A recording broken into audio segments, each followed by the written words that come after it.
impressive than the items you can craft, with very few exceptions. There's also a whole huge list of potions and potion upgrades. So the massive play areas can be populated with regenerating, randomly placed resource nodes. To get deep into the potion upgrades, for example, you need literally hundreds of elf fruit. You need to be picking up every elf fruit you find and growing some on the side to have enough. You'll need different kinds of cloth for light armors, leathers for medium armors, metals for weapons and heavy armors. You need to constantly be collecting small amounts of all sorts of different resources so that eventually you have enough of the resources you actually need. It is an endless grind where the rewards are intermittent and few. If in previous games it sometimes felt like combat was just a way of padding for time between dialogues, Inquisition has at least 3 systems that always feel that way. Side quests that you discover out and about in the open world segments do sometimes have interesting things to say or have plot value. My favorites are when those quests lead to recruiting agents or resources for the Inquisition. The Hinterlands even has some quests like that, even giving the player an opportunity to choose which sorts of resources for those followers to focus on. These kinds of quests tie the Hinterlands to Haven, bringing the two halves of the game together.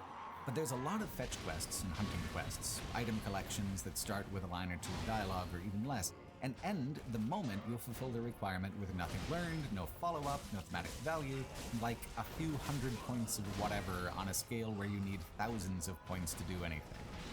What's particularly ironic about it is that if you dig a little deeper, there is actually a lot going on in terms of lore. It's just that you have to read the Codex. The background and context of everywhere you go in Inquisition is explained in what is actually great detail, supposing you're paying enough attention to find the Codex entries and then patient enough to read them right away. It didn't used to be that way. In Origins, the Codex entries provided much greater background detail, but the essential context was still conveyed through dialogue and quest design. With Inquisition, the quests don't touch on the context the codexes provide hardly at all outside of some of the more produced and elaborate quests. Which is wild because the codex entries are so good for the most part.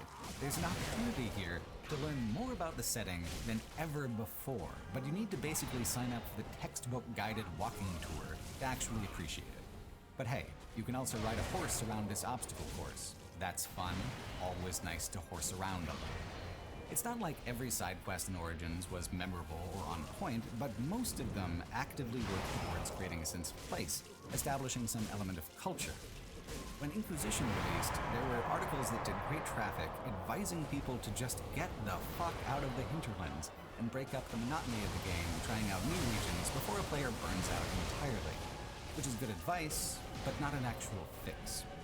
Not every region is as utterly bland as the Hinterlands, but they all share common activities and characteristics. Consider two common types of repeating puzzle, astrariums and shard hunting. Astrariums are actually cool as puzzles. You have to trace a constellation without doubling back over your path. As the regions get higher in level, the patterns become more complicated. I don't object to them at all as an activity and genuinely enjoy them most of the time. What feels kind of frustrating is the reward structure. If you unlock all the astrariums in a region, you unlock a hidden vault somewhere on the map. Because crafted items are so much better than found items, however, I almost never needed the items that I found there. They can be sold, but the amount you sell the items for is no more or less than their equivalent in rarity and item level. The stuff you find just lying around with no puzzle requirement whatsoever has